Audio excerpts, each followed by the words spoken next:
समाधान।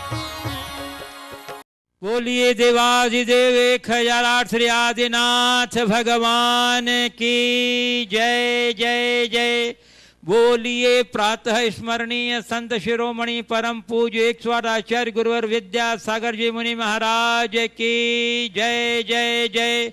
बोलिए गुणायतन प्रणेता शंका समाधान प्रवर्तक प्रखर वक्ता परम पूज्य 108 मुनिवर श्री प्रमाण सागर जी मुनि महाराज की, परम पूज्य 108 मुनिवर श्री विराट सागर जी मुनि महाराज की। उपस्थित धर्म श्रद्धालु सज्जनों, माताओं एवं बहनों, मध्य प्रदेश के बड़वानी जिला अंतर्गत स्थित प्रकृति की सुरम्य वातावरण के मध्य अवस्थित 52 गजा चोलगिरी सी क्षेत्र के पावन परिसर में आयोजित आज के शंका समाधान कार्यक्रम में यहाँ उपस्थित स्थानीय श्रद्धालुजन तथा देश विदेश के विभिन्न स्थानों से पधारे श्रद्धालुजन तथा उन सभी दर्शकों और श्रोताओं का जो आज यहाँ आयोजित शंका समाधान के कार्यक्रम का सीधा प्रसारण घर बैठे पारस चैनल, जनवाणी चैनल और प्रमाणिक ऐप के माध्यम से देख रहे हैं, सुन रहे हैं, आनंद ले रहे हैं, मैं उन सबों का 52 गजा चोलगिरी सिद्ध क्षेत्र ट्रस्ट कमेटी एवं चातुर्मास धर्म भवाना समिति की ओर से हार्दिक हार्दिक अभिनंदन करता हूँ। मैं आपको लिए चलूं शंका समाधान की ओर। इसके पूर्व कुछ घोषणाएं हैं हमारे पास, कुछ देव की पावन प्रेरणा से मैं जरूर उनके नाम की घोषणा करना चाहूँगा और आपसे अपेक्षा रखूँगा कि आप उनकी तालियों की गड़गड़ाहट से अनुमोदना कीजिएगा। सर्वप्रथम जीव दया के लिए श्री महावीर प्रसाद जी फिरोजाबाद, मनोरमा जैन, महावीर जैन, स्थान कृष्णा नगर दिल्ली, श्री चितारा जी जैन दिल्ली, इन्होंने पुष्पा गंगवाल इंदौर, इन्होंने 11,000 रुपये की राशि दी है, जोरदार अभिनंदन। और श्री महेंद्र जी जैन गन्नौर, इन्होंने 21,000 रुपये की राशि प्रदान की है जीव दया के लिए, जोरदार करतल अभिनंदन कर दीजिए बंधु। और जैसा कि आप लोग को विदित ही है कि शाश्वत सिद्ध क्षेत्र सम्मेद शिखर जी के ने स्थित गुणायतन के पावन परिसर में बनने जा रहे सहस्रकूट सहकीर्तन स्तंभ का निर्माण द्रुत गति से चल रहा है और उसमें विराजित होने वाली प्रतिमा की स्वीकृति भी हमें प्रतिदिन प्राप्त होते जा रही है, जिसके अंदर 1,21,000 रुपया दे करके एक छोटी प्रतिमा विराजमान करने का अवसर प्राप्त होता है। आज भी हमारे पास कुछ स्वीकृतियाँ आई हैं, मैं अवश्य उनके नाम का उल्लेख करना चाहूँगा और आपसे अपेक्षा रखूँगा अनुमोदना की। श्री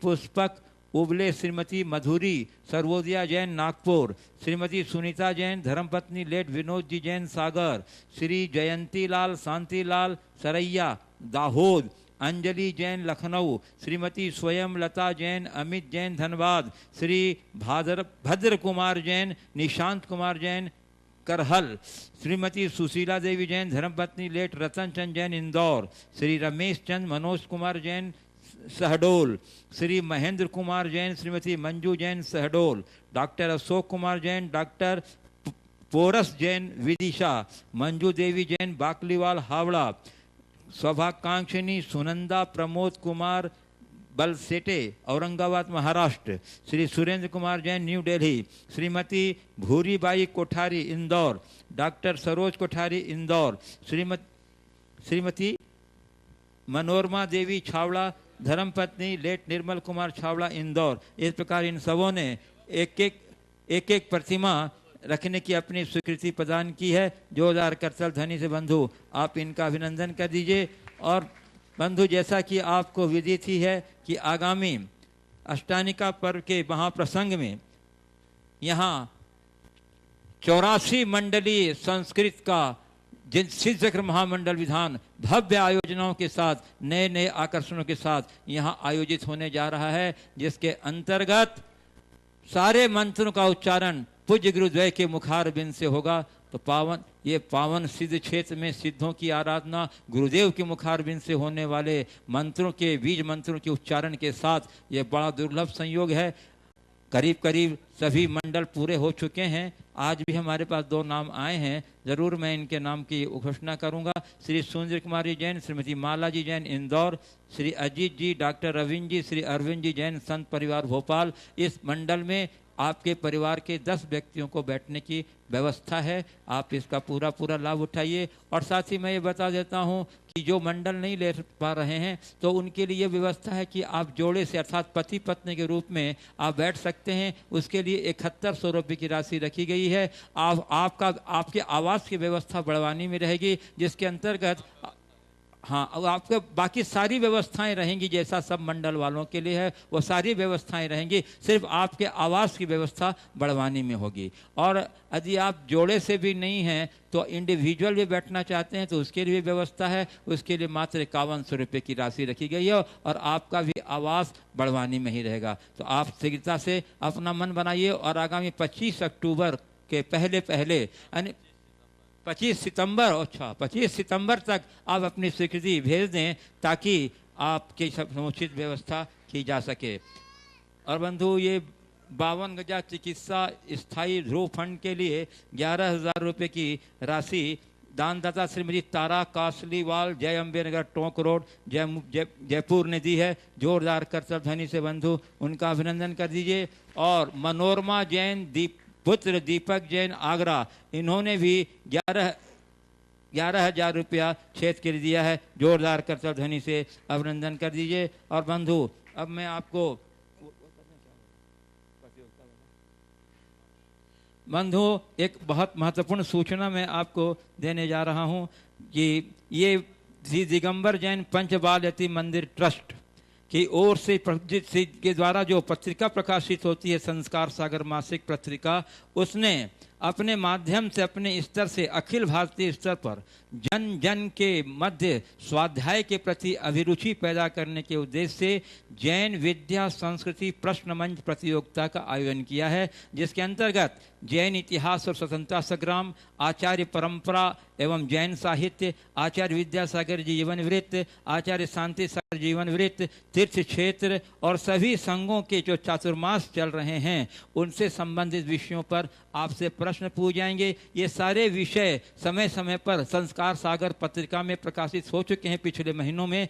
फिर भी यदि आप इनको चाहते हैं तो ये सारे सामग्रियां संस्कार सागर कार्यालय पंच बाल यति मंदिर में उपलब्ध है। आप वहां से संपर्क करके प्राप्त कर सकते हैं सामग्रियां। और प्रतियोगिता संबंधी और जितनी भी जानकारियां हैं आप संस्कार कार्यालय संपर्क करके प्राप्त कर सकते हैं। आपसे अनुरोध है कि आप अपने ज्ञान वर्धन के लिए इस प्रतियोगिता में अवश्य भाग लीजिए और अपने बच्चों और युवकों को भी प्रेरित कीजिए ताकि उनका ज्ञान वर्धन हो सके। और इसमें पुरस्कृत प्रतियोगिताओं के लिए पुरस्कार की व्यवस्था है इस प्रकार से कि जो प्रथम पुरस्कृत प्रतियोगी होंगे उनको 1 लाख का पुरस्कार होगा, द्वितीय को 51,000 का, तृतीय 31,000 का और सांत्वना पुरस्कार सभी को प्राप्त होगा। और जो प्रतियोगी वे ही होंगे जो संस्कार सागर पत्रिका के सदस्य हैं। चलिए अब मैं आपको लिए चलता हूं शंका समाधान की ओर। इसके पूर्व हम लोग पूज्य गुरुदेव का सामूहिक आशीर्वाद ग्रहण करके आगे बढ़ेंगे। हाथ जोड़िए और बोलिए मेरे साथ, नमोस्तु गुरुदेव, नमोस्तु गुरुदेव, नमोस्तु गुरुदेव।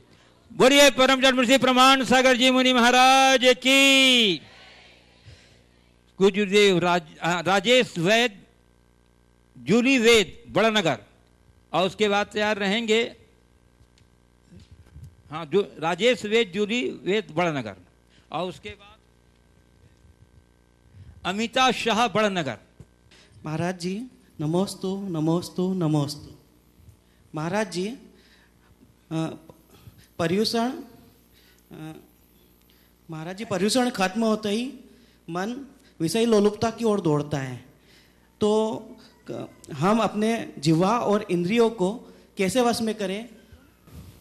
देखिए 10 दिन कैसे वश में हुए, आपके संकल्प के कारण आपने तय कर लिया 10 दिन मुझे अच्छे से रहना है, मुझे सादा खाना है, सीमित खाना है, संयत रहना है। ये आपने अपने मन में संकल्प दिया। ये संकल्प क्या है? अपने माइंड को दी गई एक कोड है। कोडिंग ऐसी हो गई, आपने दिमाग में एक बात फिक्स कर दिया 10 दिन मुझे ऐसा रहना है। तो माइंड में एक बात सेट हो जाने के कारण 10 दिन आपको रंचमात आकुलता नहीं हुई। 11वें दिन की कोड खत्म हो गई तो फिर आप उसी ढर्रे में चले गए। तो मैं आपसे कहता हूँ, आपने 10 दिन का 10 लक्षण बनाया, अगर आप चाहें तो पूरी जिंदगी 10 लक्षण बना सकते हैं। उसके लिए आपको संकल्प की कोड अपने माइंड में डालना होगा। संकल्प के बल पर ही सिद्धि की प्राप्ति होती है। अमिता शाह, एक, चलिए अमिता शाह बड़नगर, और उसके बाद तैयार रहेंगे अरुणा जैन, मिलन हाइट्स, इंदौर। नमोस्तु गुरुवर। भगवान केवल ज्ञानी है, वो तो हमारे पूर्व के दोषों को जानते हैं और भविष्य में क्या होंगे वो भी जानते हैं, तो भी प्रतिक्रमण या प्रत्याख्यान आलोचना से क्या फायदा? बिल्कुल, भगवान ने ये हमसे कहा हो कि प्रतिक्रमण प्रत्याख्यान आलोचना मत कर, तेरा जो होना है सो हमको पता है। तब हम ये सवाल पर विचार करते हैं। हमको तो भगवान ने ही कहा है कि अपने दोषों की आलोचना करना है, दोषों की शुद्धि करना है, अपनी चेतना का परिष्कार करना है, तो प्रतिक्रमण भी करो, प्रत्याख्यान भी करो, आलोचना भी करो। ये भगवान ने कहा कि किसी और ने कहा? भगवान ने ये कहा कि तेरा जो होना है मेरे ज्ञान में है। भगवान ने ये नहीं कहा, भगवान ने ये कहा कि जैसा करेगा वैसा बनेगा, इसलिए अपने जीवन को सुधारना है तो वही कर जिसमें तेरा हित है। अरुणा जैन, मिलन हाइट्स, इंदौर, और उसके बाद तैयार रहेंगे पारस जैन, सागर, मध्य प्रदेश। मुनिश्री के चरणों में कोटिशः कोटिशः कोटिशः नमोस्तु नमोस्तु। महाराज श्री, रात के 4 मुहूर्त कौन कौन से होते हैं और हमें कौन से मुहूर्त में सोना चाहिए और कौन से मुहूर्त में उठना चाहिए? रात्रि के 4 प्रहर हैं, दिन के भी 4 प्रहर है। रात्रि के 4 प्रहरों के नाम है रौद्र, राक्षस, गंधर्व और मनोहर। 6 बजे से 6 बजे तक का हम समझ लें तो 6 से 9 तक रौद्र प्रहर, 9 से 12 राक्षस प्रहर, 12 से 3 गंधर्व प्रहर और 3 से 6 मनोहर प्रहर। कहते रौद्र प्रहर को टालकर सोना चाहिए। रौद्र प्रहर में सोने से बड़ी गाढ़ निद्रा आती है। आप 6-7 बजे सो जाइए, आपकी नींद देखिए कितनी गहरी नींद आएगी। तो रौद्र प्रहर पूरा टालना चाहिए और राक्षस प्रहर को भी थोड़ा सा टाल दे, तो जैसे 10 बजे तक का समय है, ये रौद्र प्रहर पूरा और राक्षस प्रहर आधा आपके सोने का समय। और आधे राक्षस प्रहर और गंधर्व प्रहर में शयन करना चाहिए। मनोहर प्रहर है ब्रह्म मुहूर्त, उसमें उठ जाना चाहिए। तो कहने का तात्पर्य है कि 3 बजे 4 बजे के आसपास उठ जाना चाहिए। सूरज उगने के पहले तो बिस्तर छोड़ ही देना चाहिए, ये व्यवस्था है। आगे बोलिए। हाँ बोलो, अगला नाम बोलो। पारस जैन, अगला नाम बोलो। पारस जैन तैयार रहेंगे रचना प्रदीप जैन, उनाइतन ट्रस्टी, दिल्ली। नमोस्तु महाराज जी, मेरा नाम पारस जैन है, मैं सागर से हूँ। मेरा प्रश्न ये है कि एक अच्छी माँ तो हर बच्चे के पास होती है, लेकिन अच्छी औलाद हर माँ के पास नहीं होती है, तो हमें अच्छी औलाद बनने के लिए क्या करना चाहिए? बहुत अच्छा सवाल किया। एक अच्छी माँ तो हर बच्चे के पास होती है, पर अच्छी औलाद हर माँ के पास नहीं होती। आपने पूछा एक अच्छी संतान या औलाद बनने के लिए हमें क्या करना चाहिए। देखो, अच्छी संतान बनना चाहते हो तो अच्छे आदर्शों को अपनाओ। 4 बातें ध्यान रखो। सबसे पहले माता पिता के उपकारों को याद रखो। मेरे जीवन के निर्माण में मेरे माँ बाप का क्या रोल रहा है, इसे कभी विस्मृत मत करो। उनने मुझे जन्म दिया, जीवन दिया, संस्कार दिया। ये अगर हृदय में बैठेंगे तो कभी व्यक्ति माँ बाप के खिलाफ नहीं जा सकता। दूसरा, अपने कुल की मर्यादा को हमेशा ध्यान रखो।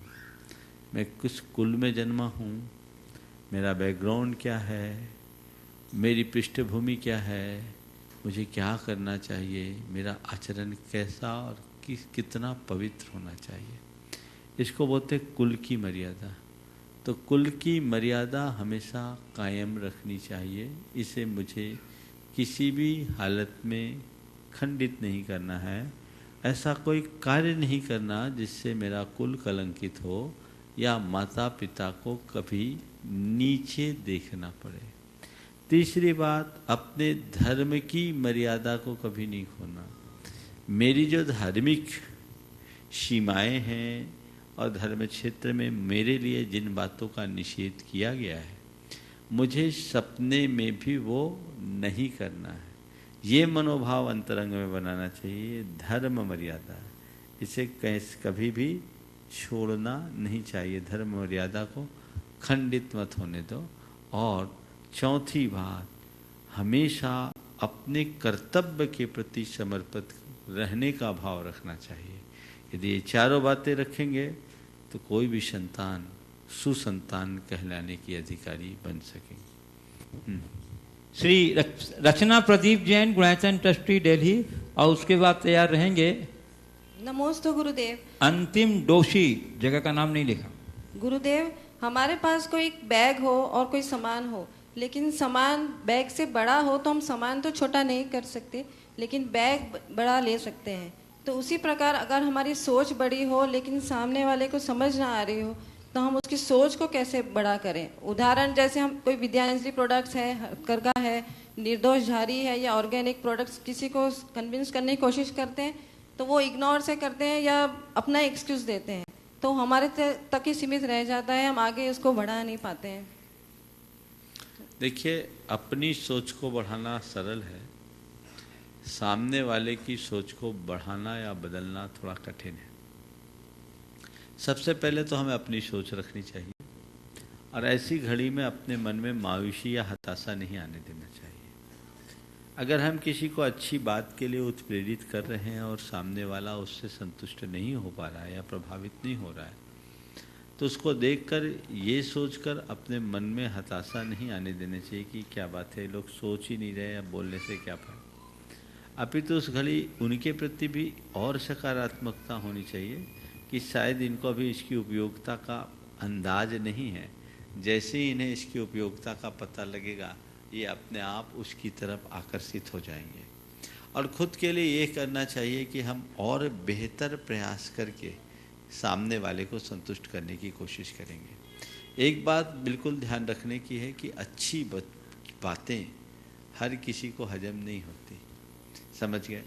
धीरे धीरे चीज़ों की उपयोगिता वो समझते हैं तब करते हैं। और एक नीति बोलती है कि सीख उसी को देना चाहिए जो उसको सुनने के लिए राजी है, जिससे पता नहीं वो क्या करेगा। तो हम एक अवेयरनेस जगाएं, धीरे धीरे धीरे धीरे धीरे धीरे, आज नहीं कल लोग बदलेंगे और उसे स्वीकार करेंगे। नमोस्तु गुरु। अमित दोषी, हाँ, प्रश्न करना नाम नहीं दिया है। उसका वैभव डाल्टनगंज, वैभव रारा डाल्टनगंज। अमित दोषी नाम है।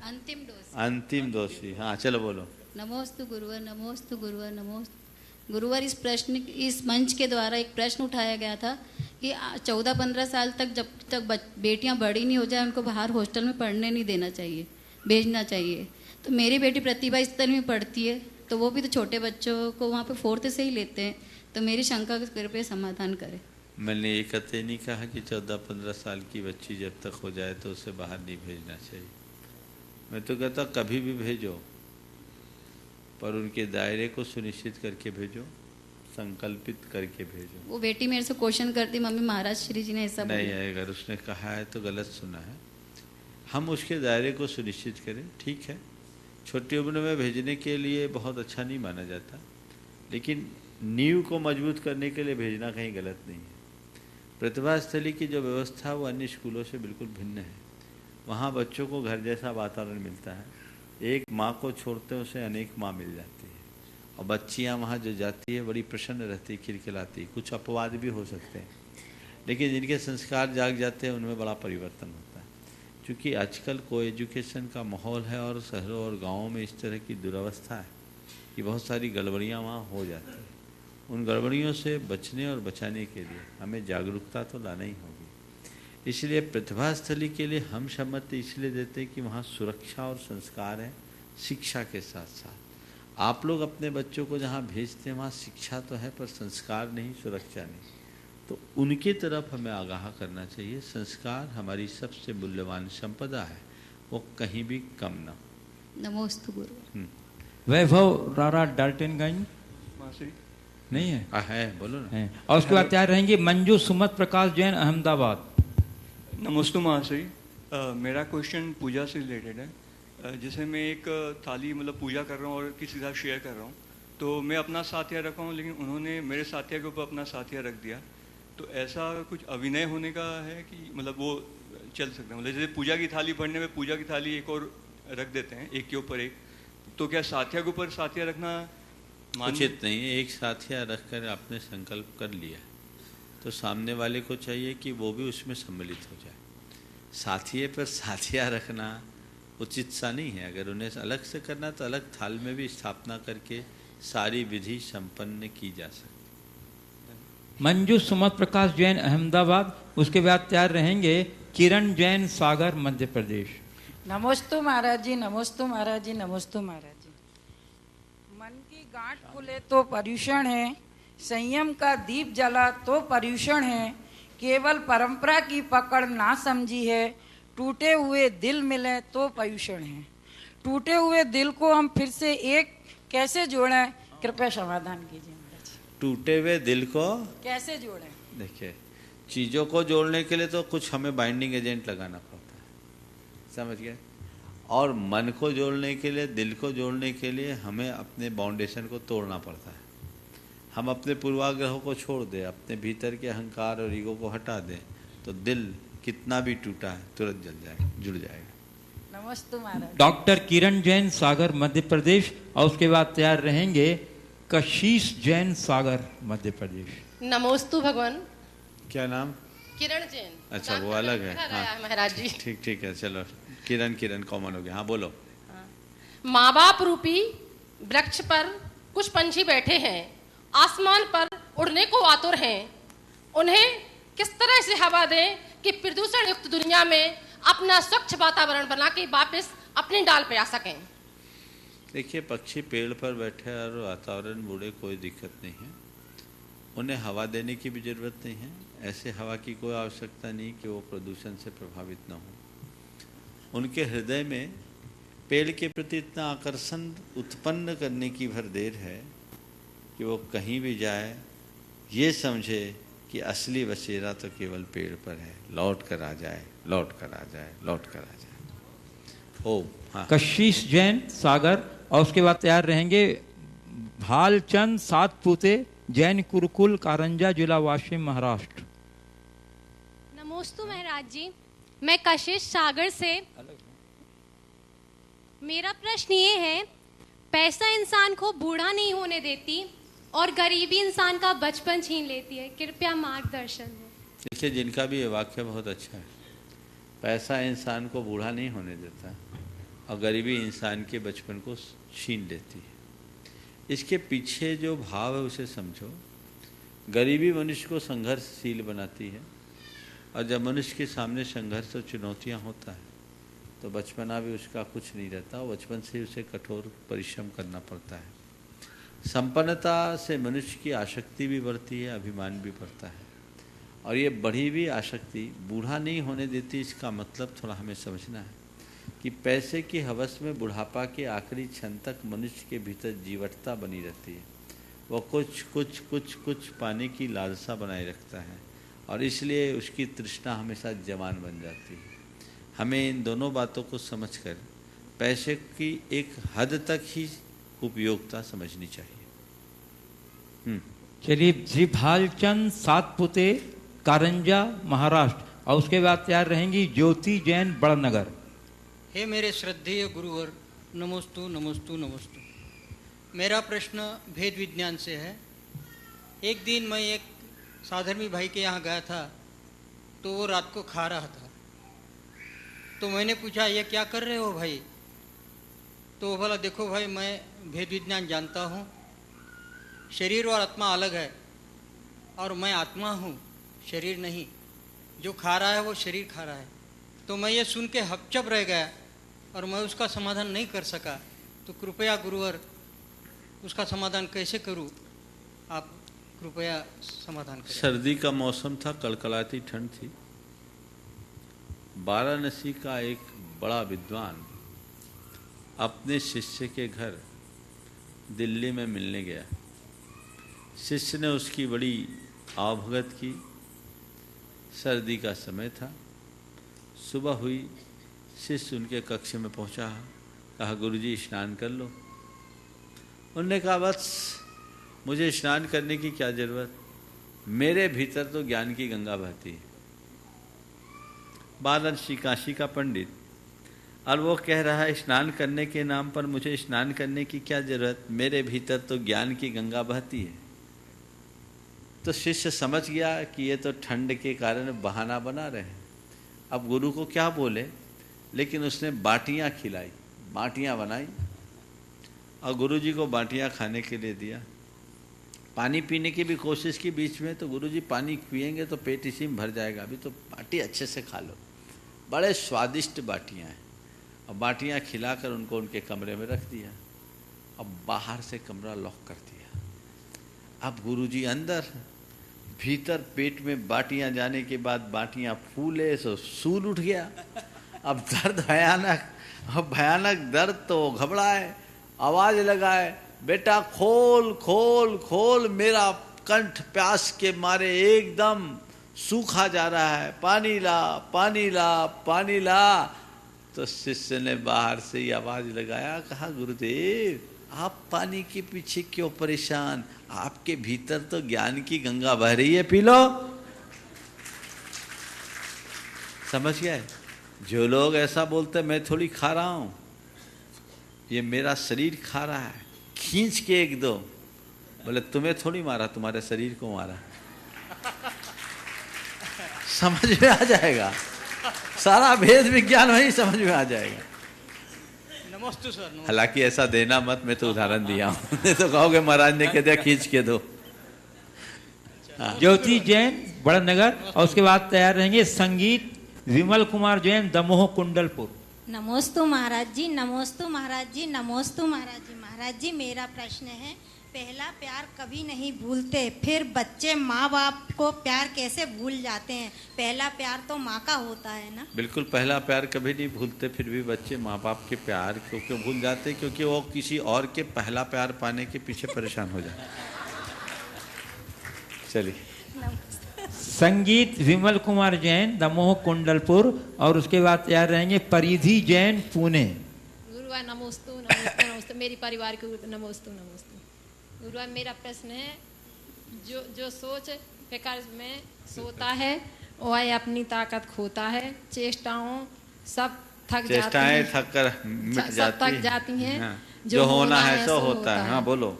गुरुवार हमारी शंका यह है कि हम अपनी सोच को सही रास्ता कैसे दिखाएं? रोज तो वही बोल रहे हैं, जो हम बोल रहे हैं उस पर चलना शुरू करो, सोच बदल जाएगी। आगे।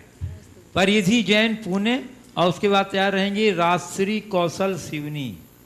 नमस्ते महाराज जी, हम वैष्णव धर्म के हैं लेकिन हम जैन धर्म पालते हैं, तो हमें जलते हुए रावण को देखना चाहिए कि नहीं?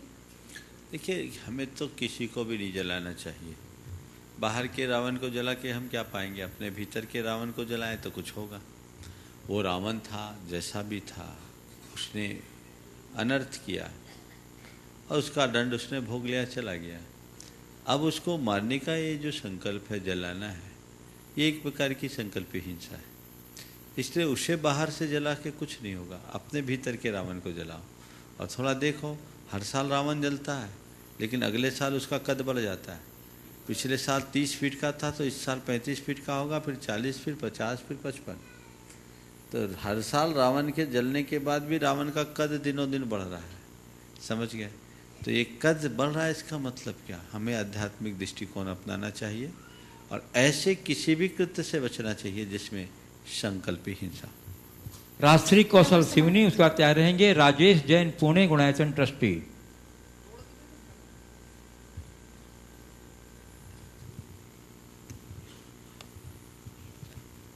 बोलो। महाराज जी के चरणों में सिवनी समाज की ओर से बारंबार नमोस्तु नमोस्तु, कौशल परिवार की तरफ से नमोस्तु नमोस्तु महाराज जी। महाराज जी मेरा प्रश्न है कि हम लोग नमोकार मंत्र को काले और नीले पेन से लिखते हैं, परंतु औरों का कहना है कि लाल रंग के पेन से लिखा जाए तो ज़्यादा फायदा करता है, तो इसका समाधान कीजिए। लिखो, जिससे मन लग जाए उससे लिखो। कुछ लोग नमोकार मंत्र काले पेन से लिखना नहीं पसंद करते, हालांकि जितनी भी मुद्रित प्रतियां हैं उन सब में काले ही रंग से छपता है। फिर भी आप बदल सकते हैं, पर मैं काले रंग को उतना बुरा नहीं मानता। हमारे पंच परमिष्टियों में साधु परमिष्टि का रंग भी काला है, काला बुरा नहीं। कई बार बच्चे बोलते हैं मंदिर में काले रंग के कपड़े पहन कर नहीं जाने के लिए, कहते हैं भगवान तो काले पाषाण में रहते हैं। प्राय पार्श्वनाथ भगवान और मुनीश्वर व्रतनाथ भगवान तो काले ही पाषाण में दिखते। तो मैं कहता हूँ रंग भले काला हो, काम उजला होना चाहिए, ये हमेशा ध्यान रखें। और एक सलाह दूंगा, अगर आप अपनी एकाग्रता को और बढ़ाना चाहते हैं तो 5 रंगी पेन से 5 रंग में नमोकार लिखिए। अरहंत भगवान को वाइट से, आजकल आता है ऐसा, सिद्धों के लिए लाल से, आचार्य के लिए पीले इंक से, उपाध्याय के लिए ब्लू कलर और साधु के लिए नीला कलर, काला कलर, ब्लैक कलर का आप उपयोग कर ले तो इसमें एकाग्रता भी बढ़ेगी। थोड़ा स्लो चलेगा लेकिन आपको अच्छा लगेगा। नमस्ते महाराज जी। राजेश जैन पुणे गुणायतन ट्रस्टी, उसके बाद तैयार रहेंगी श्रीमती पुष्पा सोगानी जयपुर।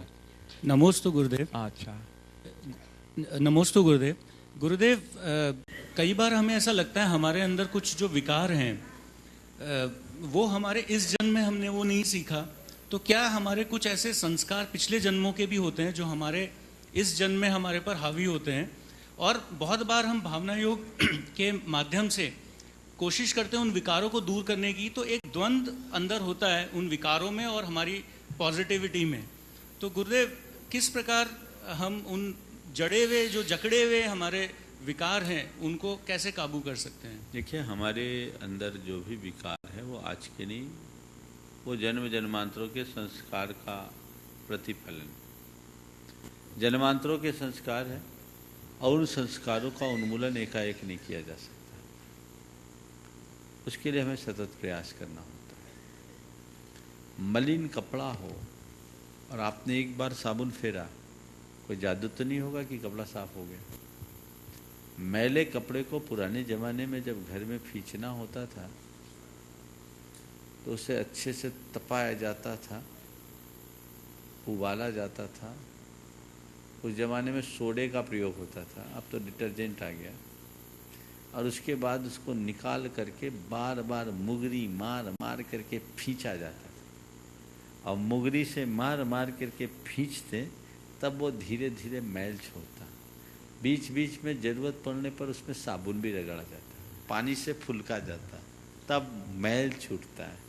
तो जड़ वस्त्र के मैल को छुड़ाने के लिए जो 2, 5, 10 दिन के मलिनता है उसे छुड़ाने के लिए इतना सारा उपक्रम। तो जन्म जन्मांतरों के मैल को एक दिन की भावना योग से साफ कर दो, कहाँ संभव। महाराज, आजकल वॉशिंग मशीन आ गया, एक बार में डाल दो साफ हो जाए। लेकिन वॉशिंग मशीन में भी डालते ही साफ नहीं होता, उसके लिए भी आपको थोड़ा मसलना तो पड़ता है, खींचना तो पड़ता है। प्रयास करते रहिए, प्रयास करते रहिए, प्रयास करते रहिए। पुराने संस्कारों को विनष्ट करना ही निर्जरा है। और जैसे जैसे हमारे संस्कारों की क्षति होगी, कर्म की निर्जरा बढ़ जाएगी। लक्ष्य नहीं, ठीक, हाँ। लक्ष्य जैन नहीं पूछेंगे? चलिए, उसके बाद मैं अमन कर रहा हूँ बाल ब्रह्मचारी श्री महेंद्र कुमार जी जैन घुवारा, और उसके बाद तैयार रहेंगी मनोरमा जी आगरा। नमस्ते गुरुदेव। नमस्ते नमस्ते गुरुदेव। हम हर महीने उपवास करते हैं, उस दिन मंदिर में रहते हैं सुबह से लेकर शाम तक। उस दिन मैंने जो अलमारियों की साफ सफाई मंदिर जी की, जिनवाणियों के कवर चढ़ाना, जिनवानियाँ रखना, उसमें हमको कुछ दोष लग जाता है। तो हम ऐसे कैसा काम करें, कैसे किन किन बातों का ध्यान रखें जो कि हम उपवास के दिन मंदिर में रहना ठीक है, पर सफाई का कर्म करना ठीक नहीं। जिनवाणी के कवर चढ़ाना नहीं, करना। और दिन करो। उपवास के दिन तो जिनवानी पढ़ो, स्वाध्याय करो, साधना करो, सामायिक करो। नमस्ते। हाँ हाँ, इधर बाल ब्रह्मचारी, इधर एक नाम आ गया। हाँ बोलो। अच्छा, मनोरमा जी आगरा, ठीक है। और उसके बाद हमारे बाल ब्रह्मचारी महेंद्र जी जैन घुवारा। नमस्ते महाराज जी, मेरे परिवार की ओर से आपको नमस्ते महाराज जी। महाराज जी, जब से मैंने आपके प्रवचन सुने, जब मैं मुझे बहुत परिवर्तन आ गया है। मुझे महाराज जी पहले बहुत गुस्सा आती थी, लेकिन अब मेरी गुस्सा बहुत शांत हो गई है आपके प्रवचन के उससे। लेकिन महाराज जी, मैं ये पूछना चाहती हूँ कि भगवान जब अपने केवल ज्ञान हो गए ऊपर बिहार कर जाते हैं, तो सामान्य केवली वो क्या करते हैं महाराज जी, उनका क्या होता है? भगवान के विहार के विषय में लोगों में यही मान्यता है कि 5000 धनुष ऊपर विहार करते, जबकि ऐसा नहीं। भगवान का विहार धरती पर होता है, धरती से 4 अंगुल ऊपर होता है। आचार्य समंतभद्र महाराज ने ऐसा ही उल्लेख किया है, और हरिवंश पुराण में भी इसी तरह की चर्चा आई। केवल ज्ञान के बाद ऊपर शरीर उठता है 5000 धनुष, पर विहार के काल में वो नीचे आ जाता है। यद्यपि बहुत स्पष्ट खुलासा सब जगह नहीं है। जैसा तीर्थंकर भगवंतों का होता है वैसे ही सामान्य केवलियों का होता है। आगे चलिए, बाल ब्रह्मचारी महेंद्र पाल जैन घुवारा, और उसके बाद तैयार रहेंगे डॉक्टर किरण जैन सागर। नमोस्तु महाराज जी, नमोस्तु नमोस्तु महाराज जी। दान देने में उत्तम, मध्यम, जघन ऐसे शास्त्रों में आया है। उत्तम दान तो मुनियों को दिया जाता है, और मध्यम दान वृत्तियों को, और जघन दान सम्यक दृष्टियों को। लेकिन आजकल देखा जा रहा है कि दान देने में पक्षियों को दाना देते हैं, पशुओं को चारा देते हैं, उसमें कुछ पक्षी मांसाहारी भी होते हैं, तो क्या उन्हें हम पुण्य मिलेगा, पाप मिलेगा, या वो कुदान में आएगा? कृपया शंका समाधान कीजिए। ये सब करुणा दान में है, और सब दान को पुण्य पाप देख कर नहीं किया जाता जी, कुछ मानवीय भावनाओं से किया जाता है। दीन दुखी जीवों पर मेरे ओर से करुणा स्रोत बहे, ये हम बोलते हैं केवल बोलने के लिए नहीं। तो कोई पशु पक्षी है, उनकी रक्षा करना हमारा धर्म है, इसमें कुछ नहीं सोचना। डॉक्टर किरण जैन सागर, और उसके बाद तैयार नहीं हो गया है? किरण जैन का हो गया, तो किरण जैन को दो ना। डॉक्टर किरण जैन सागर उसके बाद हमारे सुरेंद्र जी मोहन जैन जयपुर। गुरुदेव के चरणों में बारंबार नमोस्तु नमोस्तु नमोस्तु। बोलो। मेरा एक प्रश्न है कि डॉक्टर वो पंडित रतन चंद जी बेनाड़ा जी की जिज्ञासा समाधान पुस्तक में लिखा है कि लोक के समस्त पदगल परमाणु अंधकार रूप हैं, तो सिद्ध लोक में भी गहन अंधकार है। जबकि राजवार्तिक में लिखा है कि घनुदधि बाद बलय का रंग मूंगिया रंग का है। हाँ। घन बाद बलय का रंग उन्हीं से पूछना, यहाँ मत पूछो, चलो अलग से बात करें। सुरेंद्र मोहन जी जैन जयपुर, इस बात तैयार हैं जी। नीना जितेंद्र गोधा बड़वानी। अंतर्विहीन और संस्कार में क्या है इसका आपस में अंतर्ध्वनि और संस्कार में क्या अंतर? अंतर्ध्वनि और संस्कार, शांति पद प्रदर्शन पढ़ रहे हो क्या? संबंध में आप क्या भावना योग में चेतन मन और पहले सवाल का जवाब दो। ये सवाल लाया कहाँ से? शांति पद प्रदर्शन पढ़ रहे हो क्या? पहले पढ़ा था। तो ये कहाँ से आया सवाल? चोरी पकड़ में आ रही आयातित सवाल है ना। देखिए, अंतर्ध्वनि और संस्कार क्या है? हाँ, भावना योग में चेतन। सुनो पहले अंतर्ध्वनि का अर्थ तो इनको पता लगने दो। अब सवाल तो कर रहे हो, सवाल का ही सवाल खड़ा हो रहा है तो क्या करूं। अंतर्ध्वनि और संस्कार क्या है समझिए। आप कोई भी कृत्य करते हैं, खासकर जब कोई गलत काम करने को होते हैं, तो अंदर से एक आवाज आती है कि नहीं ये मत करो। लेकिन आवाज आते ही भीतर से फिर हमारा मन कहता है कर लो, क्या फर्क पड़ता, अभी कोई देख थोड़ी रहा है, इतना तो चलता है, थोड़ा कर लो, ठीक है बाद में देख लेंगे, सब निपट लेंगे। समझ गए? तो किसी भी कृत्य को रोकने के लिए हमारी चेतना की जो आंतरिक आवाज है वो अंतर्ध्वनि है, जो एक बार बुरे कार्य के लिए रोकती ही है। लेकिन उस ध्वनि को अनसुना करके उस कार्य के लिए जो हमें उत्प्रेरित करता है वो हमारा संस्कार है। ये बुरे कार्य के क्षेत्र में नहीं, अच्छे कार्य के लिए भी अच्छा कार्य करने का मन में भाव हो रहा है। प्रवचन सुन के मन भाविक हुआ और मन ने कहा नहीं आज मुझे ये नियम ले ही लेना है, श्रीफल लेकर के आ गए, चलो महाराज से नियम ले ले। नियम लेने का मन बना, अरे यार ले तो रहे हैं पर अभी थोड़ा और विचार कर लेना चाहिए, भावुकता में लेना ठीक नहीं है। आए थे श्रीफल लेकर नियम लेने के लिए और अब वो श्रीफल लेवल नवस्तु के लिए चढ़ा दिया। क्या हो गया? अंतर्ध्वनि पर संस्कार हावी हो। चलिए हो गया। भावना योग में हम इसको स्ट्रांग बना सकते हैं। भावना योग की प्रबलता से नहीं, इससे नहीं इसको नहीं जोड़ सकते। चलिए नीना जितेंद्र गोधा बड़वानी, और उसके बाद तैयार रहेंगी श्रीमती चंद्रकला जी पाटनी रांची। महाराज जी, हमारे जैन ग्रंथों में उपयोग शब्द अक्सर पारिभाषिक शब्द के रूप में पढ़ा जाता है। गुरुदेव, मेरा प्रश्न यह है कि गुरुदेव, ये उपयोग एकाग्रता की प्रतिध्वनि है या एकाग्रता उपयोग की, और इसका एकांत से क्या संबंध है? उपयोग एकाग्रता की प्रतिध्वनि है या उपयोगिता एकाग्रता उपयोग की? हाँ। देखिए, उपयोग शब्द जिस अर्थ में प्रयुक्त है, हमें पहले तो उसे उस अर्थ में समझना चाहिए। उपयोग हमारी चेतना की परिणति का नाम है, और उस उपयोग को जब हम घनीभूत करते हैं तब एकाग्रता आती है। उपयोग एकाग्रता की परिणति नहीं है। एकाग्रता उपयोग की परिणति बन सकती है, घनीभूत उपयोग का नाम ही एकाग्रता है। समझ गए?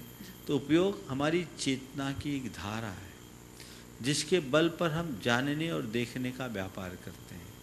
ये प्रायः विखंडित होती है, पर जब हम ध्यान में मग्न होते हैं, किसी कार्य में हम लीन होकर करते हैं, तब वह एकाग्रता प्राप्त होती है। नमस्ते गुरु। श्रीमती चंद्रकला जी, पाटनी, रांची, गुनाइटन ट्रस्टी, और उसके बाद तैयार रहेंगे अरहंत अजमेरा बड़वानी। नमस्ते महाराज श्री। महाराज श्री, अपने जीवन की व्यवस्था बदलने का सरल उपाय क्या है?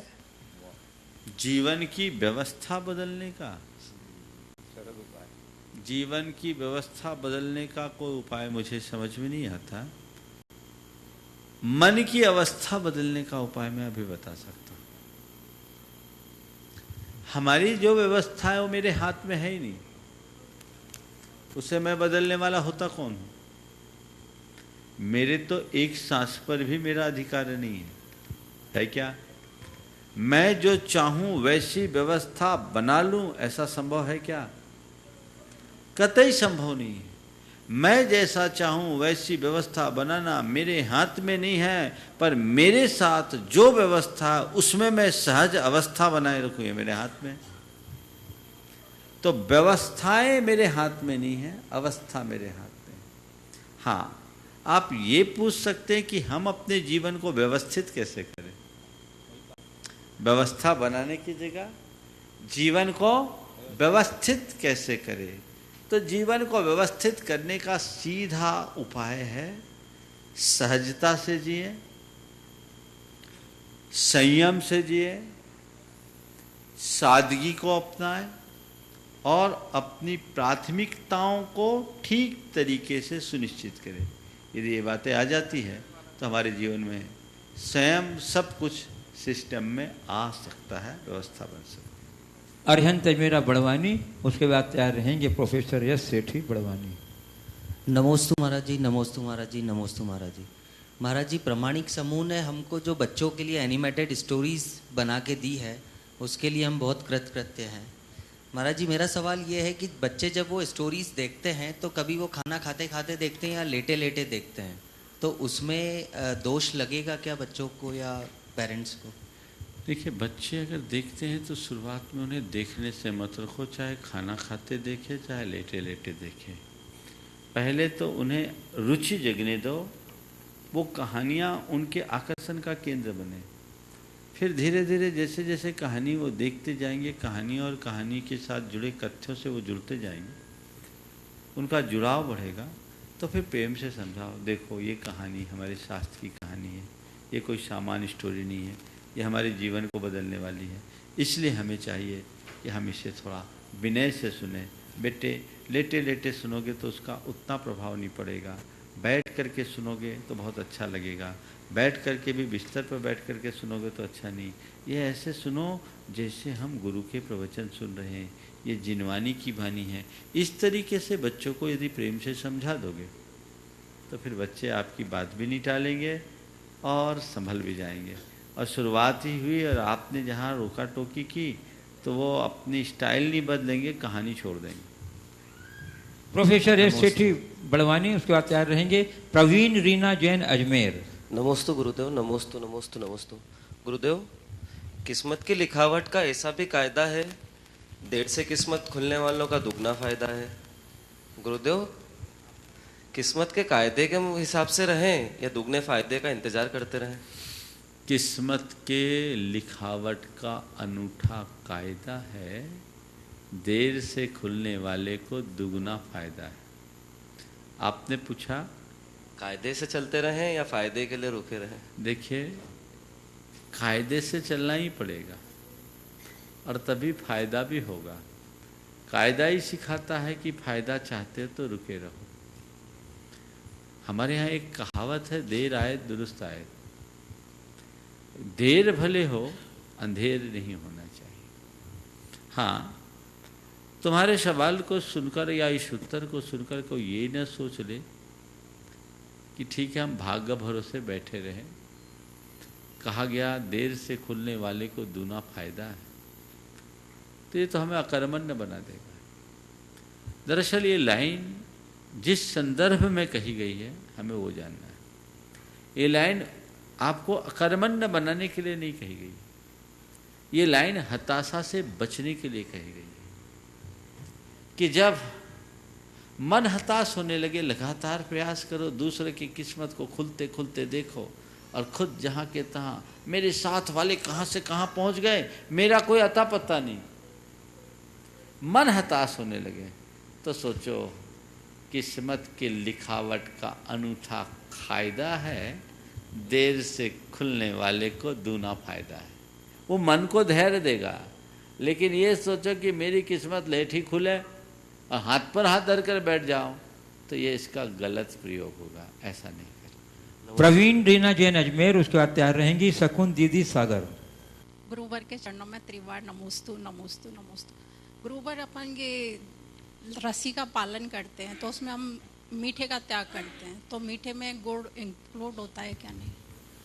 देखिए, मीठा उसमें तो सब मीठा हो जाता है, गुड़ भी, शक्कर भी, खांड भी। नहीं, जैसे अगर शक्कर बोल के करेंगे तो आपने शक्कर का त्याग किया, गुड़ का नहीं किया, तो सवाल ही नहीं। नमोस्तु। शकुन दीदी सागर, उसके बाद तैयार रहेंगी साक्षी सोनी जयपुर। बोलिए। नमोस्तु महाराज जी। महाराज जी, साधर्मी जनों की व्यवस्था हम लोग कैसे बनाएं? साधर्मी जनों की व्यवस्था हम कैसे बनाएं? अपनी शक्ति अनुसार जितना उन्हें हम सहयोग दे सकें, संरक्षण दे सकें, समादर दे सकें और सत्प्रेरणा दे सकें, उनकी व्यवस्था बनेगी। शक्ति के अनुरूप ही सारा कार्य किया जा सकता है। हर किसी के पास बराबर शक्ति और सामर्थ्य नहीं होती। जिसके पास जितनी शक्ति है, जितनी सामर्थ्य है, उसके अनुरूप अपना कार्य करें। और हमें एक कोशिश करना चाहिए, हमारा तो ये धर्म है, साधर्मीषु गोवत्स संप्रीति।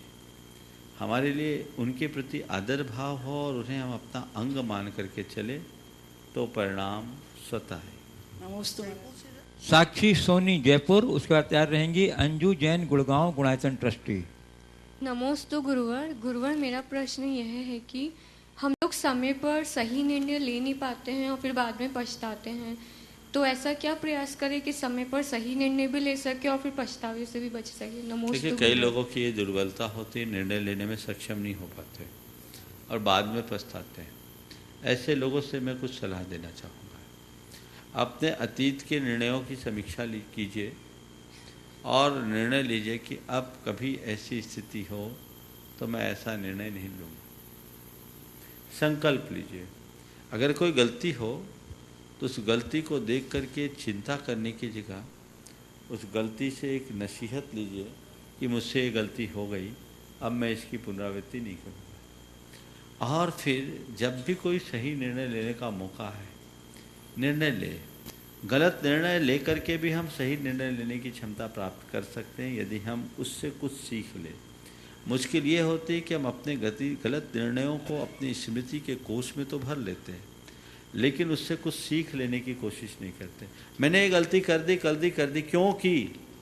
उस दुर्बलता को दूर करो और दोबारा उसकी पुनरावृत्ति नहीं करेंगे, ये संकल्प लो तो हमारी गलतियाँ दूर हो सकती। नमोस्तु।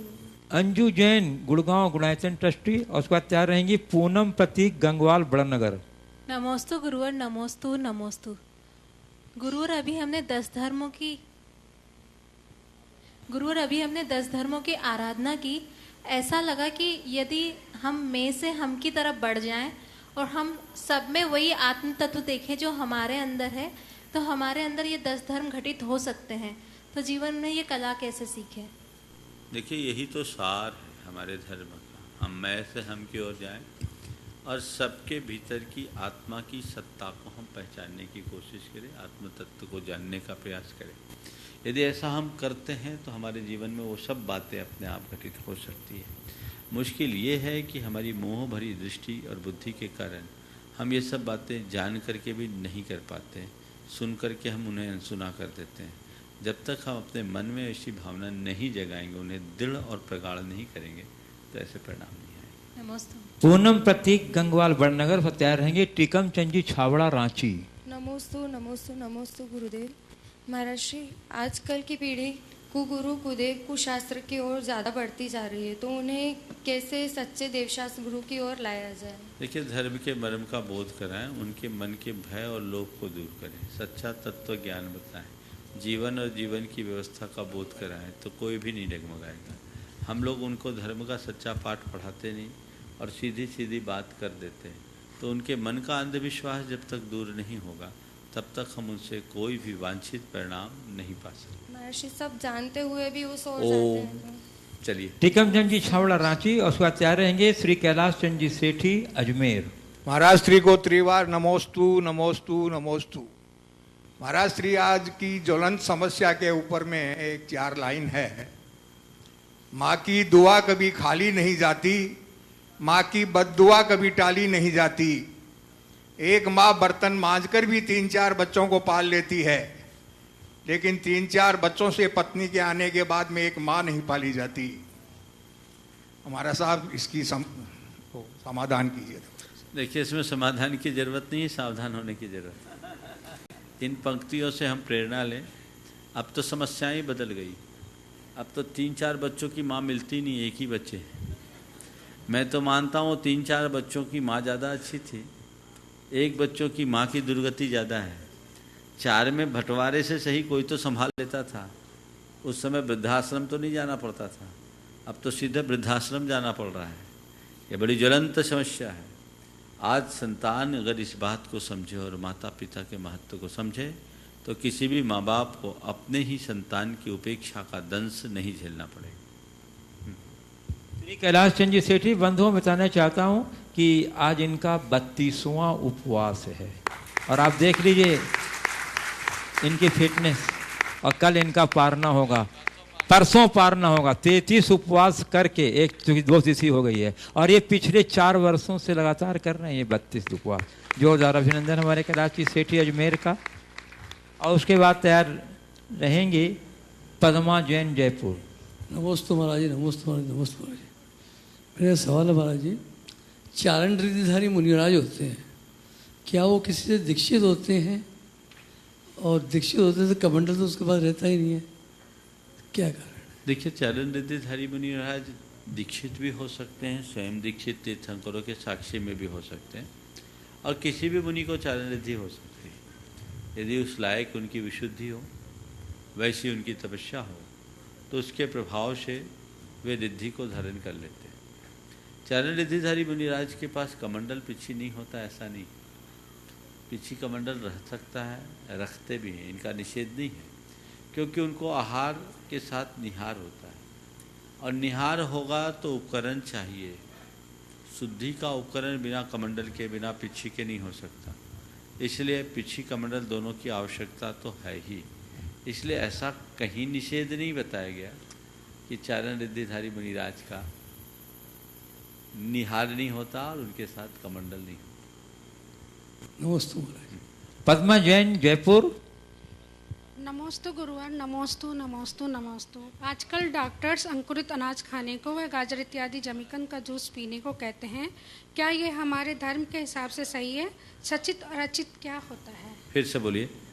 आजकल डॉक्टर्स अंकुरित अनाज खाने को व गाजर इत्यादि जमीकंद का जूस पीने को कहते हैं, क्या ये हमारे धर्म के हिसाब से सही है? सचित व अचित क्या होता है? देखिए, जो एंटीबायोटिक्स खाते हैं और प्रोटीन के सप्लीमेंट्स लेते हैं, उनकी अपेक्षा अगर आप मुझसे पूछोगे तो इसमें त्रसजीव नहीं है, केवल स्थावर जीव। तो आप दूसरे एंटीबायोटिक्स ले रहे हैं, सप्लीमेंट्स ले रहे हैं, उनसे अच्छा तो ये है, इसको लेने का हम निषेध नहीं कर सकते। अंकुरित अनाज में योनिभूत सचित होता है, जमीकंद में अनंत काय जीव होते हैं, पर ये सब वनस्पति कायिक हैं, त्रस नहीं। तो त्रस का घात तो सर्वथा ही त्याज्य है। स्थावर हिंसा में वृथा थावर न हने, व्यर्थ हिंसा न हो, कम से कम करें ऐसा प्रयास करें। बंधुओं, आज हमारे बीच परम पूज्य 108 मुनिवर श्री समय सागर जी महाराज के संग में श्रेयांश सागर जी महाराज के श्रीकांत जी जैन बुढ़ार यहाँ उपस्थित हैं। मैं उन्हें आमंत्रित कर रहा हूँ और ट्रस्ट कमी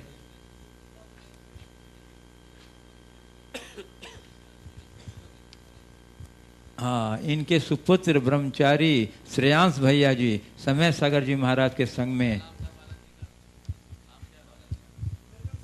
निर्ग्रंथ सागर जी महाराज, जो 10 अभी जो ललितपुर में 10 दीक्षाएं हुई थी उनमें पहले नंबर के ब्रह्म थे। इनका सम्मान करेगी हमारी ट्रस्ट कमेटी। एक मिनट, अरिहंत अजमेरा, बड़वानी जितेंद्र जी गोधा, ये मिल करके श्री नरेश जी गोधा, आखिरी सवाल के लिए मैं आमंत्रित कर रहा हूँ श्री नरेश जी गोधा को। श्री नरेश जी गोधा अपना सम्मान प्रस्तुत करें। चलिए,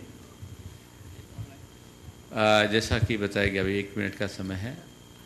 आगामी इस पर्यूषण के, हाँ बोलो देवेंद्र, पूछो। नमस्ते महाराज श्री शिविरार्थी वापस अपने अपने घरों को बहुत से लौट गए, बहुत से यहाँ रुके हुए हैं, पर जो घर को लौट गए उनके फ़ोन आ रहे हैं कि आप लोगों की बहुत अच्छी व्यवस्था वहाँ पर हम लोगों की है और हम लोग वापस से मंडल जी में आ रहे हैं और हमारी ऐसी व्यवस्था वापस से आपने करना है, हमारा अभी से ये बुक कर दो।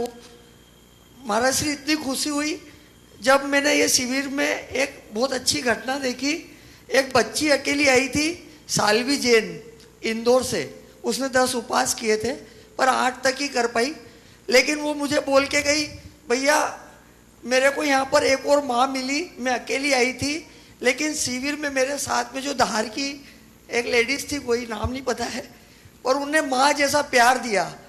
मेरा ये कहना है महाराज श्री कि जितने भी शिविरार्थी यहाँ से गए सब वापस से अपने परिवार में चले गए, लेकिन वो ये परिवार जो बना था वो कभी नहीं भूल पाएंगे। और हम लोग भी जो सेवा में लगे थे महाराज श्री, हमको भी इतना प्यार दे के गए कि हम कभी भी इस चीज़ को नहीं भूला पाएंगे। बिल्कुल, यही सेवा की मेवा है और यही असली संपत्ति है। इस प्रकार आज के सत्र को परम पूज्य गुरुदेव के चरणों में नमन करते हुए यहीं पर विराम। बोलिए परम पूज्य आचार्य गुरु श्री विद्यासागर जी, बोलिए परम प्रमाण सागर जी महाराज की।